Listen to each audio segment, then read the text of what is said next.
मात्र 52 सेकेंड में विमान क्रैश हो जाते हैं और मात्र 2 मिनट में 241 लोगों की जिंदगी खत्म हो जाते हैं। 241 तक ही सीमित नहीं रहा। जिस हॉस्टल पे विमान गिरा था वहां के रिहायशी इलाका होने की वजह से आसपास के कुछ लोगों की हताहत होने का भी खबर आ रहा है। कुछ डॉक्टर्स लोग भी अपना जान गंवा दिए और ये आंकड़ा 241 तक ही सीमित नहीं रहा।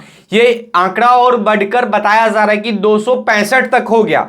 लेकिन सबसे बड़ा सवाल खड़ा हो रहा है कि यह हादसा हुआ कैसे था और इसमें किस चीज का कमी दिखा या कहे तो किस के वजह से इतना बड़ा क्रैश हो गया।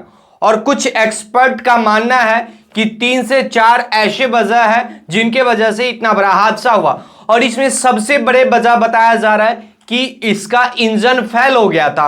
यानी विमान में 2 इंजन रहते हैं कि एक इंजन यदि फ्लॉप होते हैं दूसरे इंजन के सहारे उसे लैंडिंग कराया जा सकता है। लेकिन बता रहा है कि दोनों ही इंजन फेल की मलबे के अंदर से अब ब्लैक बॉक्स मिल गया है और उस ब्लैक बॉक्स का जांच शुरू हो गया है।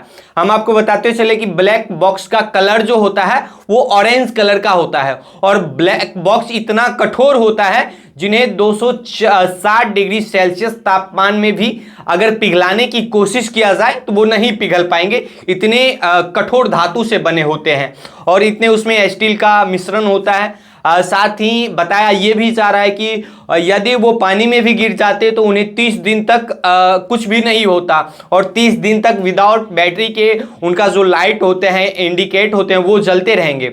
और वही ब्लैक बॉक्स जिसमें सारा कुछ कैद है।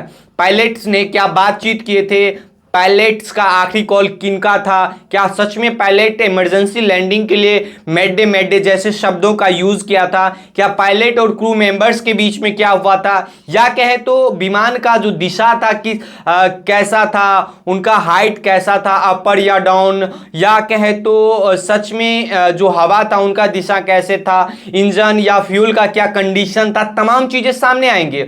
और CVR यानी कॉकपिट वॉइस रिकॉर्ड भी उसी में होते हैं जिससे ये पता लगाया जा सकता है कि क्या कुछ बातचीत हुआ था पायलट्स और कैप्टन्स के बीच में, क्रू मेंबर्स के बीच में, तमाम तरह की चीज़ें सामने आएंगे। और FDR यानी उसमें फ्लाइट्स का डाटा रिकवर किया जाता है, तमाम तरह की चीज़ें उसी में रहते हैं और वो उनका जांच शुरू हो गया है और अब बहुत जल्द खुलासा हो जाएंगे कि किस वजह से इतना बड़ा हादसा हो गया। कुछ एक्सपर्ट का कहना यह है कि टेक ऑफ के बाद प्लेन को थ्रेश नहीं मिल पाया, यानी उनको जितना पावर चाहिए ऊपर उड़ने के लिए यानी फ्लाइंग करने के लिए उन्हें उतना पावर नहीं मिल पाया। और इसका सबसे बड़ा वजह इसमें यह रहा कि दोनों इंजन फेल हो गए थे, इंजन सही से काम नहीं कर पाए। उसके बाद विमान नीचे आते हैं और हॉस्पिटल पे गिर जाते हैं, यानी हॉस्टल पे गिरते हैं और ब्लास्ट हो। सामने ये भी आ रहा है कि पायलट ने मैडे मैडे मैडे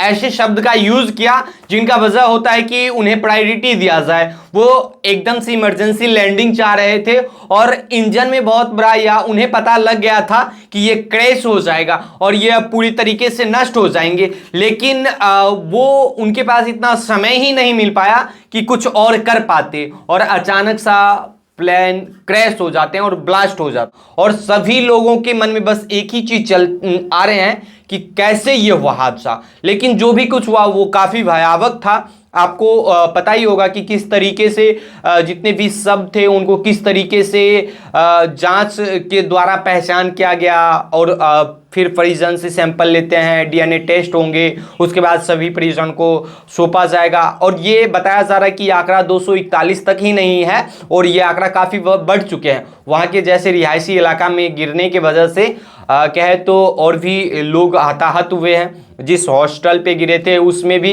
काफ़ी डॉक्टर्स की नहीं रहने की कह तो या ख़त्म हो चुके हैं। इस तरह की बातें सामने आ रही है। बाकी बात जांच ही सब कुछ सच लाएंगे कि कैसे और किस वजह से इतना बड़ा क्रैश हुआ। बाकी बात बस एक ही शख्स बचे थे, रमेश विश्वास, जो काफ़ी कुछ बता नहीं पाए। वो काफ़ी डरे हुए थे, उन्हें ऐसा लग रहा था कि वो भी नहीं बचे। लेकिन भगवान का विचित्र लीला है, यदि ऐसा होता है तो ये बड़ी चीज़ है।